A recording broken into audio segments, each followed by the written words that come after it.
Hi guys, how are you doing? And welcome to Fun with Information Technology. I am your favorite IT teacher, Miss China Day. And today we are still on the topic of algorithm, but we are stepping into testing the algorithm. Now, by the end of this lesson, you should know the steps involved in representing algorithms, and you should be able to demonstrate the skill to represent the algorithm. Let's get into it.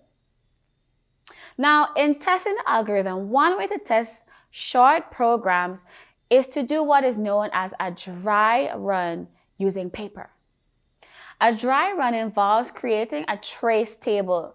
Now, we should remember what a trace table is. Now, containing all the variables of a program contains, all right? Now, whenever the value of a variable changes, the change is indicated in the trace table. So a trace table helps a programmer to determine the point in a program or algorithm where an error has occurred. Let's have a look on screen. Let's consider this simple program. So 1, total is integer. 2, number is integer. 3, set total is equal to 0. 4, for count equal 1 to 3. 5, input, quotation, enter number, comma number, total equal total plus number. 7, next count 8, output total. Now, each instruction has been given a line number 1 to 8. The program has 3 variables, all right? Minus, total, count, and number. Now, these variables will be put into a trace table. Instruction, total, count, and number. Next, the program is tested using test data. If the numbers 5, 7, and 9 are input, the resulting total should be 21. Now, the instruction number is entered in the table. If a variable changes with that instruction, the new variable value is written in the appropriate box as follows. Let's have a look at that trace table.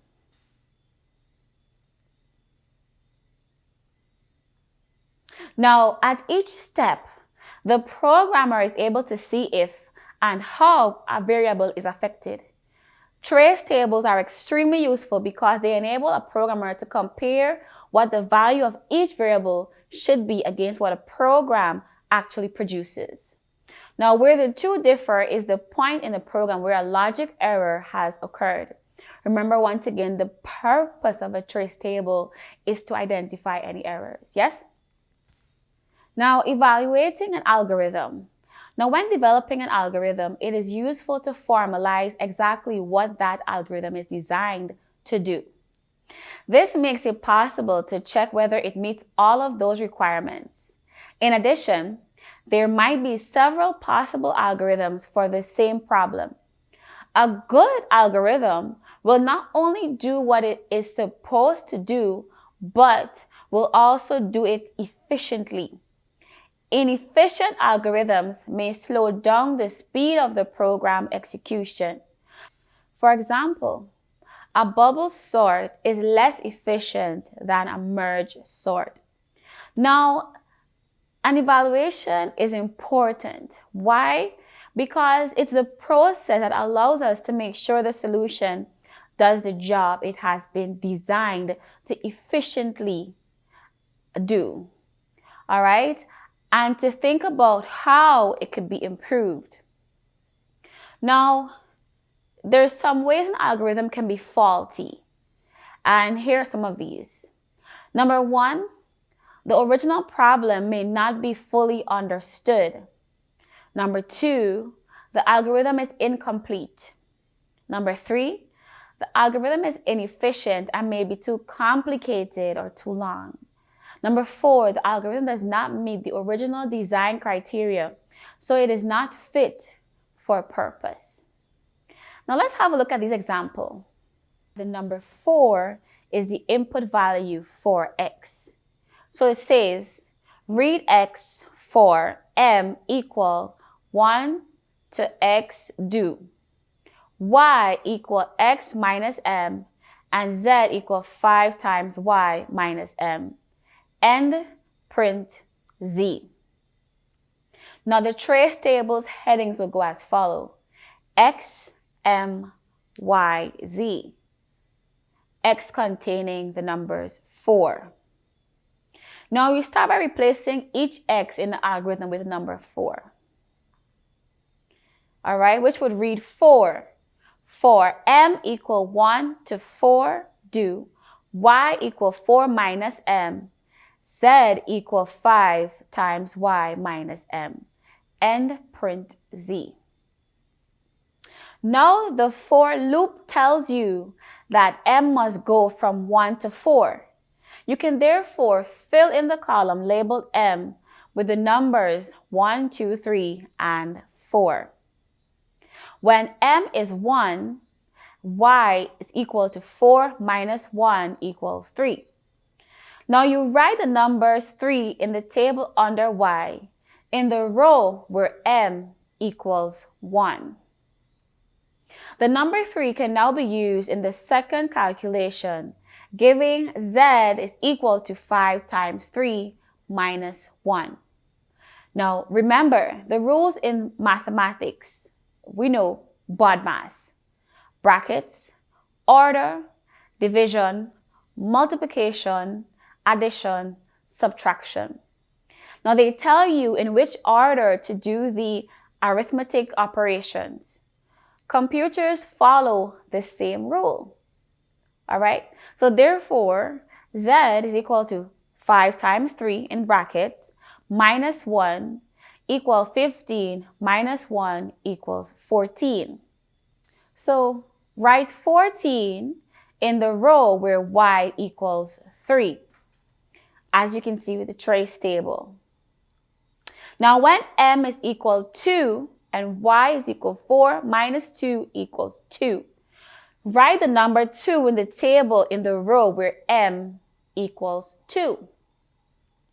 Now y equals 2, so z equals 5 times 2 minus 2, which equals to 5 times 2 in brackets minus 2 equals to 8.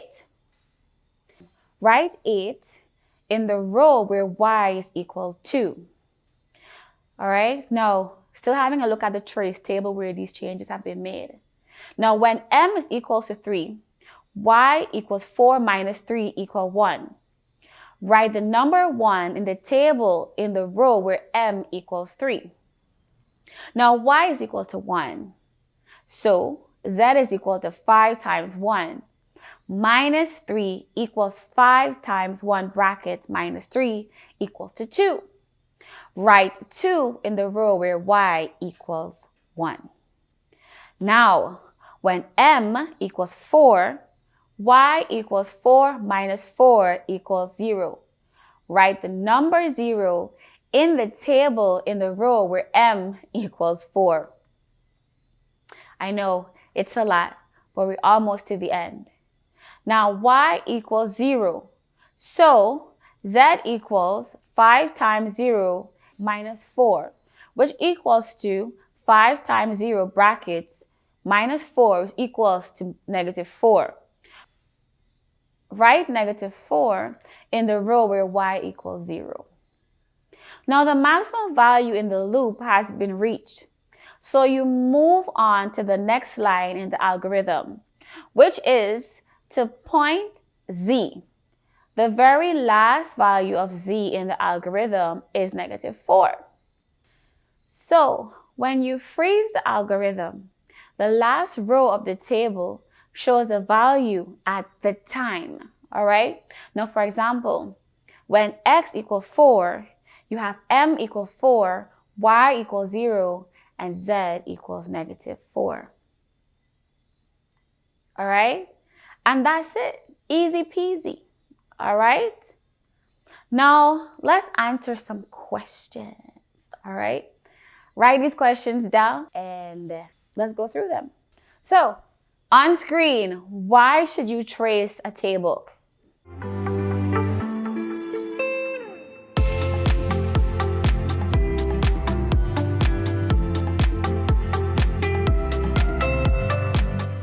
Now, the answer to the trace table allows you to see the content of the variables in an algorithm so that you can see any errors in the algorithm.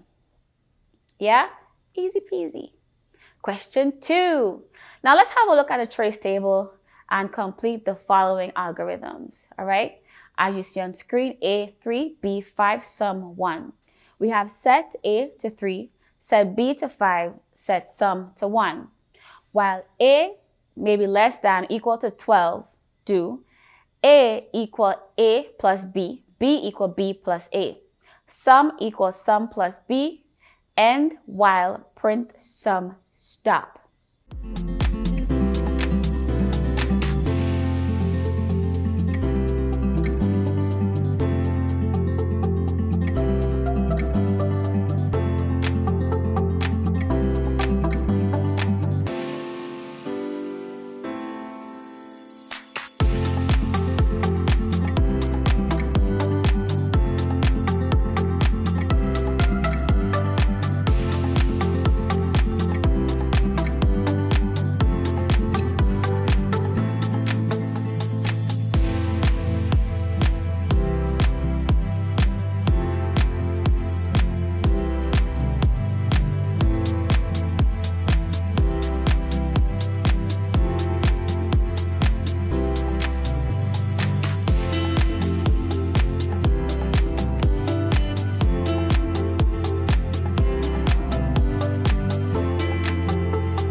All right, the answer, we have A, B sum as the running headings for our trace table. Under A, we have 3, 8, 21. Under B, we have 5, 13, 34. Sum 1, 14, 48. If you got those answers correct, give yourself a big round of applause. All right, we next have a part B. We have A1, B2, input A, comma B, while B is greater than 0, do. A is equal to A plus B, B is equal to B minus 1, and while print A, B.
have a look at that trace table with our running headers being A and B. And under A, 1, 3, 4, 4, B, 2, 1, 0, -1. Once again, if you got that correctly, give yourself a round of applause. Next question. Now, the following code uses the operator pound to find the remainder after one number has been divided by another.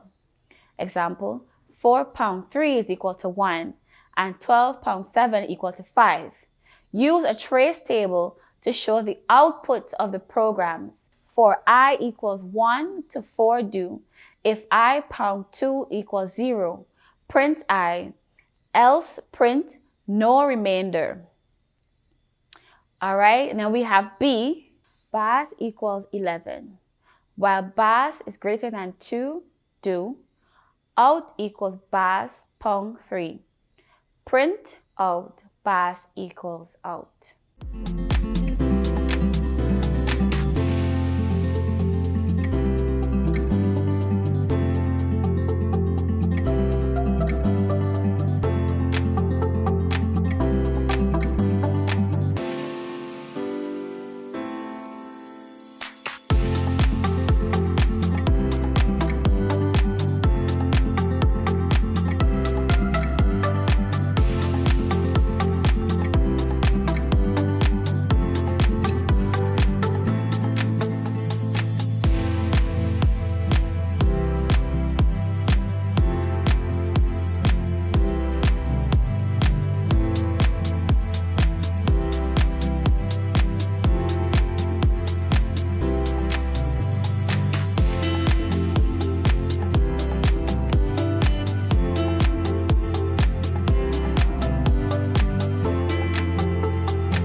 So for A, no remainder 2, no remainder 4, and B, 2. I trust you are successful with answering all these questions correctly. If not, please feel free to go through your examples once again of the trace table and how this is done. All right, feel free to access your information technology textbooks as well that has these examples broken down for your convenience and your understanding. All right, I want to thank you for being a part of today's lesson. This is your favorite IT teacher, Miss Shawnette Day. See you later. Have fun. Bye.